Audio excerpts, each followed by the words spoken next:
오늘 제 설교의 주제는 어떤 물입니다. 물. 오늘 저는 이 설교에서 물을 문화로 또 습관으로 우리의 삶의 어떤 방법으로 여러분들에게 말씀을 드리려고 합니다. 여러분, 이 출애굽기 이야기는 어떤 탈출과 도주 여행길에서 만난 물의 이야기라고 볼 수 있습니다. 출애굽기 14장 홍해 바다가 앞에 가로놓여 있는데 물은 위협이고 죽음의 위협이에요. 그러면서 동시에 어떤 구원의 새로운 길이 됩니다. 물이 애국군에게는 멸망이었고 이스라엘에게는 구원이 되었습니다. 처음에는 어떤 멸망의 위협으로, 죽음의 위협으로 다가왔지만 종국에는, 이스라엘에게는 어떤 극적인 구원의 길이 되었고, 추격하는 이집트 군대에게는 그들에게 어떤 멸망의 위협으로 다가섰습니다. 출애굽기 17장 르비딤에서는 물이 없어서 백성들이 원망을 합니다. 이 사막 같은 땅, 거기를 계속 며칠째 돌아다니고 있는데 물이 없어요. 그러니 다 목말라 죽을 지경이 되었습니다. 그때 모세가 지팡이로 반석을 치니 반석에서 샘물이 터져 나와서 겨우 목숨을 연명하게 되었습니다. 여행길에서 만난 이스라엘의 문제, 그것은 곧 물의 문제입니다. 홍해 바다에서 곧바로 당도한 곳은 수르 광야입니다. 수르 광야에서 이스라엘은 물을 얻지 못했습니다. 물이 없었습니다. 구원도 없었습니다. 생명도 없었습니다. 그러나 갈증만 있습니다. 타는 목마름으로 그렇게 사흘 길을 걸었습니다. 사흘 길을 걸어서 당도한 곳은 마라입니다. 타는 목마름으로 그렇게 사흘 길을 걸어서 당도한 곳이 마라에 이르렀더니 물이 있습니다. 호수에 가득 물이 넘쳐납니다. 물이 출렁거립니다. 물이 부릅니다. 물이 나를 부릅니다. 그러나 물이 써서 마시지 못합니다. 단지 쓰기 때문에, 아니면 그 안에 독이 있기 때문에? 그렇다면 이 물은 유혹이 되고 맙니다. 물이기 때문에 마시면은 그러면 죽을 것이기 때문입니다. 마실 물이 없어 사흘 동안을 그저 갈증으로 지내온 이스라엘. 마실 물이 없고 그 거칠고 메마른 광야를 사흘 동안이나 걸어온 이스라엘 사람들. 그들 눈앞에 펼쳐진 물은 얼마나 감격스러운 대면입니까? 내 마른 입술을 적시고 갈증으로 타는 혀를 적시고 거칠게 부서지는 목젖을 통과하여 내 온몸을 적셔 마침내 내 몸 안에 생명의 거룩한 순환을 이뤄낼 이 물이여, 물을 달라. 마침내 물을 얻었습니다. 나의 거친 두 손으로 거칠게 물을 움켰습니다. 그리고 이 물을 마시려 합니다. 그러나 병력같이 들려와 내 귀에 부서지는 소리, 그 물 마시지 마라. 내 눈앞에 물은 구원의 파도처럼 보일지라도 그 물에는 독이 있나니 그 물 마시지 마라. 마라의 물은 마시지 마라. 마라. 그래서 그 도시의 이름이 뭐라고요? 마라. 그래서 마라에 쓴 물이에요. 현대인의 인생길에서 만나는 문제들이 있습니다. 많은 경우에 무엇을 알지 못하여 부지 중에 불행을 겪습니다. 무엇을 알기는 하여도 내가 능력이 부족하여 뻔히 알면서도 또 당하는 그런 문제들이 있습니다. 알지 못하여 고난을 당하고 능력이 없어 재앙을 피하지 못합니다. 지식도 있고 능력도 있으나 주변 환경이 돕질 않아서 일을 그르칠 때도 있습니다. 인생이라는 게 본래 그런 거 아닙니까?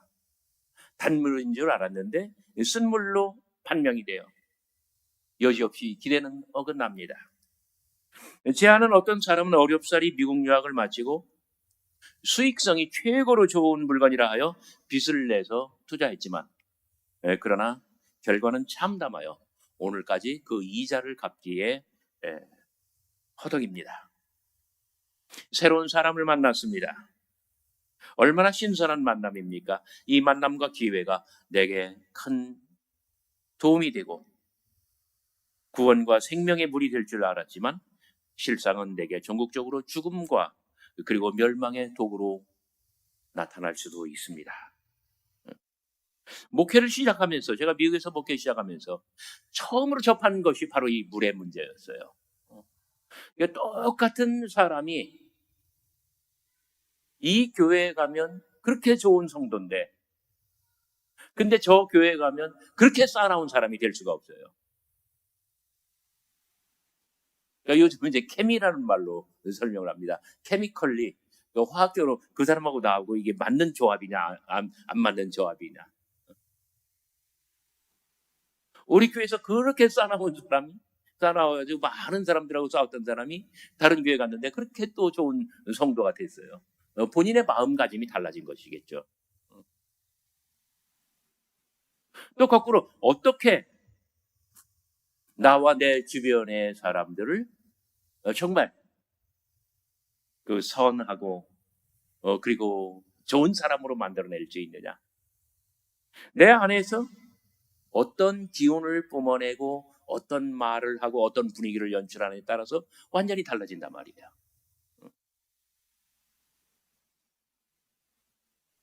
오늘의 이야기는 바로 이런 것입니다. 단물인 줄 알고 반겼으나 실상은 동물일 수도 있습니다. 그런데 우리들 삶에 무엇이 쓴물이고 무엇이 단물입니까? 여하튼 모세는 그 마라의 동물을 달게 바꾸었다고 합니다. 우리들 인생의 쓴물을 단물로 바꾸는 비결은 무엇입니까? 어떻게 우리 삶의 죽음과 멸망의 독을 구원과 생명의 물로 바꿀 것인가? 어떻게 우리 삶의 동물을 단물로 바꿀 수 있을까? 그 비결이 무엇인가? 여기 우리 사는 세상의 쓴물을 모든 영혼들이 행복할 만큼 단물로 만드는 비결이 무엇입니까? 첫째는 여호와께 부르짖어야 된다. 이스라엘이 불평과 원망에 사로잡혀 있습니다. 무엇을 마실까? 왜 이리 물이 없는가? 우리를 목말라 죽게 만들기 위하여 애굽에서 이끌고 나왔는가? 도대체 이 광야에서 말려 죽일 셈인가? 우리들 힘든 세상살이가 직장생활, 사회생활 모든 것들이 출애굽 과정 중에 이스라엘의 광야 여행과도 같습니다. 인생살이가 이래요. 늘 무엇이 부족하고 핍절하고 해결할 수 없는 문제들이 우리들 주변에 너무나 많고, 그때 가장 쉽게 하는 것이 불평이고 원망입니다. 쉽게 불평하고 또 원망을 늘어놓아요. 여러분, 물이 좋다, 물이 나쁘다. 무슨 말입니까? 무슨 뜻입니까? 물론 이 생선 물이 좋아. 그러면 싱싱하다는 뜻이죠. 대개는 습관과 문화를 말합니다. 그 사람의 감정을 말합니다. 불평이 습관인 사람, 원망이 삶이 된 사람들, 이런 사람들은 정말 보기에도 안쓰럽습니다. 분명 억울한 일을 당했어요. 그런데 불평하고 원망하면 자기가 억울한 일을 당한 것을 2배, 3배, 10배로 만들어내는 거예요. 불평할 상황, 원망할 이유 너무나 많습니다. 그런데 그럼에도 불구하고 불평하고 원망하면 그것이 바로 자신을 죽이는 이 독의 물이 된다는 거예요. 때로는 문제의 원인이 자신에게 있는데 언제나 남에게 불평하고 다른 일을 탓하는 사람들, 이런 사람들은 일평생 독이 가득한 그러한 물을 마시고 사는 것과 같습니다. 여러분, 불평은 쓰고 원망은 독입니다. 불평하고 원망하면 가장 먼저 자신을 죽입니다. 그리고 이 불평과 원망은 이 전염성이 너무나 강해서 주변의 사람들을 삽시간에 오염시키고 자신을 죽일 뿐만 아니라 남들도 죽이게 되는 것입니다. 누군가 한 사람이 불평을 시작하면 쉽사리 공동체 전체에 독이 퍼집니다. 출애굽을 한 이스라엘 백성들도 그날의 상황도 마찬가지였습니다. 누군가 맨 먼저 불평을 쏟아놓고 원망을 터뜨린 사람, 한 사람이 시작하니 백성 전체로 퍼지고 말았던 것입니다. 삶을 돌아보십시오. 인생을 돌아보십시오. 여러분들은 쉽사리 남을 탓하고 다른 일을 원망하지는 않습니까? 목회하면서 제일 힘든 문제가 이런 문제예요. 함께 교회 생활을 하고 함께 신앙 생활을 하다 보면은 이렇게 좀 티격태격할 때가 있어요. 갈등이 발생할 수가 있어요. 분명히 갈등은, 싸움은 교인들끼리 했는데, 근데 서로 욕을 못해요. 그러면 그때 누구를 원망하는지 알아요? 여러분 다 아시죠? 그렇게 해봤나 봐요. 그러면 교회는 경랑에 휩싸이는 거예요. 여러분 전쟁할 때 제일 먼저 누구를 표적으로 삼아요? 적장, 적국의 왕 그러잖아요. 최고의 리더를 흔들면 전체가 다 흔들리고 말아요. 그러나 기도와 부르짖음은 약입니다. 원망의 쓴물을 응답의 단물로 만들어 주십니다. 여호와는 마음이 상한 자에게 가까이 하시고 중심에 통회하는 자를 구원하시는도다. 제가 미국에서 목회할 때 제가 굉장히 위기를 아주 많이 넘겼어요. 그런데 한번 부흥회를 했는데 부흥회 마지막 날 이렇게 교회의 중직들이 다 강사를 모시고 나갔어요. 그리고 다음날 아침에 이제 강사 목사님은 비행기를 타고 이제 한국으로 돌아오시는데 공항에서 저를 따로 불러요. 지금부터는 잠깐 동안 조 목사하고 내가 부흥회를 하겠습니다. 다른 목사님들 다 뒤로 물리고 딱 단둘이 있을 때 그러는 거예요. 교회에서 목사님을 내보내기로 했대. 청천벽력이죠. 막 그럴 줄 알았어요. 그런데 그때 목사 이거는 정말 신학교에서 안 가르쳐 주는 거야. 나도 선배들한테 배운 거야. 지금부터 두 가지만 딱 하면 목사 그 교회에서 안 쫓겨나고 살 수 있어. 딱 그래요. 뭔가 첫째, 설교 시간에 멋있는 설교, 학문적인 설교, 현학적인 설교 하려고 하지 말고 은혜 설교, 축복 설교만 해. 이게 이제 단문인 거야, 이게. 은혜 설교, 축복 설교. 두 번째, 새벽 제단 쌓을 때마다 목 놓아 부르짖어. 이 두 가지만 하면 누구든지 어떤 위기에서든지 목회자는 살 수 있어. 그 말을 듣는데 정말 참담할 뿐만 아니라 저에게 살 길이 내려오는 것 같아요. 그래서 그 선배 목사님의 말씀을 따라서 새벽 제단을 쌓는데 주여! 막 통곡을 하면서 부르짖었어요. 그리고 첫 번째 주일을 맞이했어요. 은혜 설교, 축복 설교. 그랬더니 정말 저를 내쫓으려고 하는 이 죽음의 물이 싹 거치고 온 교회가 화합을 하는 거예요. 그래서 그 교회 역사상 제 모든 전임자들은 이렇게 불미스럽게 나갔는데 저는 오랫동안 거기서 이렇게 목회 잘하고 참 하나님의 큰 은혜고 또 성도님들이 저를 받아주셨기 때문이죠. 정말 우리 입에서 어떤 말이 나가느냐, 그 다음에 하나님 앞에서 정말 가장 불쌍하고 비참한 영혼이 되어서 하나님 앞에 부르짖느냐, 이렇게 사는 사람들은 인생의 쓴물을 인생의 단물로 완전히 바꿀 수 있는 사람. 여러분들 믿으시기를 바랍니다. 불평과 원망은 자신을 죽이고 그리고 공동체 전체를 오염시키며 모두를 죽게 만듭니다. 그러나 늘 감사하고 사람들을 칭찬하고 그리고 또 하나님 앞에 부르짖는 사람, 이런 사람들이 자신의 영혼을 살릴 뿐만 아니라 자신이 속한 공동체의 모두를 살려내는 법이에요. 가정에서도 마찬가지입니다. 아, 당신 왜 이렇게 살아? 정말 정신이 있는 거야, 없는 거야? 저도 처음에는 그 집사람하고 문화적으로 안 맞으니까 늘 그렇게 살았어요. 그러다가 어느 순간에 배웠어요. 그렇게 해봐야 바뀌는 거 하나도 없다는 거를. 그러면서 이제 칭찬으로 바꿨더니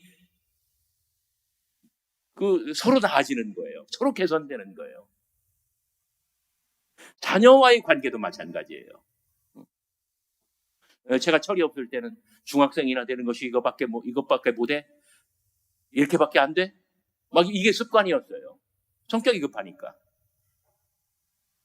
근데 어느 순간부터 제가 애들을 포기했어요. 그래, 잘한다. 그래, 그렇게 하면 될 것 같다. 그러니까 완전히 달라지더라고요. 정말 완전히 달라지더라고요. 근데 애들이 자신감을 얻고, 그러니까 나가서 뭐 성적은 나빠도 연애 잘 하잖아요. 그러니까 또 남자친구 데려오고, 동생이 먼저 했어요, 결혼을. 저 이 사람하고 결혼하겠습니다. 그랬더니 난 보자마자, 오, 그래, 잘했다. 사윗감 보자마자 그냥 그 자리에서 막 승낙을 했더니 집사람이 난리예요. 뭘 보고 그렇게 했냐고. 아유, 훌륭하다고 자기 입으로 했잖아, 내가 물어봤을 때. 그러니까 믿고 하는 거지. 우리 교인들은 또 그래요. 보선에서 목회할 때. 그래도 목사님 딸은 변호사나 의사나 이런 사람들 만날 줄 아는데, 그런 거 생각하지 마요. 자기들끼리 좋으면 되는 거예요. 얼마나 잘했어요. 대견스러워요. 그러니까 칭찬하니까 살아나요. 여러분, 원망과 불평은 죽음의 물입니다. 그러나 칭찬, 격려, 감사, 그리고 사람들에게는 그렇게 하고 하나님께는 부르짖는 것. 이런 사람은 어디에 가도 자기의 주변의 사람들, 이 사람들이 다른 사람들에게는 동물이지만 내게는 은혜의 단물 될 줄 믿으시기를 바랍니다. 두 번째는 모세가 부르짖었을 때에 여호와 하나님의 말씀이 한 나무를 지시하시며 이 나무를 물에 던져라. 그가 물에 던지니 25절 물이 달게 되었더라. 여호와께서 지시하신 그 나무를 쓴 물에 던졌더니 쓴 물이 달게 되었다고 합니다. 여러분, 인생에서 쓴 물과 단물, 약물과 동물이 무엇인지 아십니까? 인생의 들판에서 습관적으로 불평하고 남을 원망하는 것, 그것이 바로 쓴물이라고 하였습니다. 그런데 대체 이 나무가 무슨 나무길래 마라의 물속에 들어있는 모든 독을 흡수하여 단물이 되고 생명의 물, 생명수가 되게 되었을까요? 바울이 갈라디아서 3장 14절에서 우리에게 해답을 알려줍니다. 그리스도께서 우리를 위하여 저주를 받은 바 되사 율법의 저주에서 우리를 속량하셨으니 기록된 바 나무에 달린 자마다 저주 아래에 있는 자라 하였더라. 여러분, 나무에 달린 자마다 십자가를 말합니다. 십자가 구원의 놀라운 비밀이 여기에 있는 것입니다. 우리들 인생의 바다에 그리스도의 십자가를 던져야만 합니다. 십자가 아래에 나아가 은혜의 그늘 안에 있으면 인생의 문제가 해결됩니다. 도무지 불평하고 원망하는 습관을 멈출 수가 없다면 내가 아무리 노력해도 자기의 의지와 자기의 노력으로 불평과 원망을 그칠 수가 없다면 그때는 십자가 앞으로 나아가 십자가 아래에서 주님께 부르짖으면 됩니다. 나를 위하여 대신 돌아가신 주님, 내가 당한 이 억울함에 비하면 얼마나 그 고통이 크십니까? 주님께서는 나를 위하여 저 십자가에 가장 큰 고통을 겪으면서 대신 돌아가시기까지 하였는데, 내가 이만한 어려움, 이만한 역경 극복하지 못할 이유가 어디에 있겠습니까? 십자가 앞에 나아가 주님을 생각하면서 주님 앞에 고백하고 주님 앞에 울부짖고 주님 앞에 통곡하는 사람, 불평과 원망을 그치고 자기의 인생의 문제를 완전히 해결할 수 있을 줄 믿으시기를 바랍니다. 십자가 앞에 나아가는 사람은 미움이 변하여 사랑이 됩니다. 불안이 변하여 평안이 됩니다. 근심이 변하여 확신이 되고, 절망이 변하여 소망이 되고, 죽음이 변하여 생명이 되고, 멸망이 변하여 구원이 될 줄 믿으시기를 바랍니다. 그러므로 예수 그리스도께서는 십자가 위에서 저와 여러분들을 부르십니다. 누구든지 목마르거든 내게로 와서 마셔라. 나를 믿는 자는 성경의 이름과 같이 그 배에서 생수의 강이 흘러나리라.